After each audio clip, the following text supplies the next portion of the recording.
গিন্নি অনেকদিন পর খাসি হচ্ছে, খুব জবরদস্ত করো কিন্তু। ঠিক আছে, তুমি খাসিটা কিন্তু ভালো করে ম্যারিনেট করে দাও, ঠিক আছে? ধুয়ে পরিষ্কার করে দিও। হ্যাঁ দেখো, আমি আস্তে নিয়ে এসছি, নিয়ে এসে ভালো করে জল দিয়ে ধুয়ে হলুদ নুন তেল ভালো করে মিশিয়ে ম্যাগনেট করে রেখে আর দিচ্ছি। লেবুটা দিয়েছিলে তো? হ্যাঁ লেবুটা দিয়েছি। ঠিক আছে। তো দেখো, মা কিন্তু সমস্ত কিছু কেটে দিয়েছিল, আর এদিকে কিন্তু আমি কড়াই তেল গরম করতে দিয়ে আলুটা আগেই ভেজে রেখেছিলাম।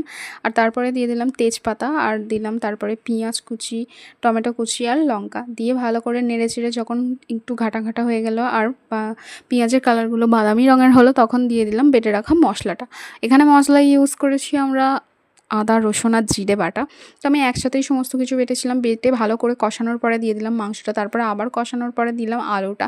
এভাবে কিন্তু জল দিয়ে আমি ৩-৪ বার ভালো করে মাটনটাকে কষিয়ে নিয়েছি, নাহলে ভালো মতন হবে না। তো দেখো, আমার কিন্তু কষানো একদমই কমপ্লিট। তারপরে দিয়ে দিলাম বেশ খানিকটা অনেকটাই জল। তো এভাবে কিন্তু আমি মাটনটাকে ভালো করে সিদ্ধ করে নিচ্ছি দেখো।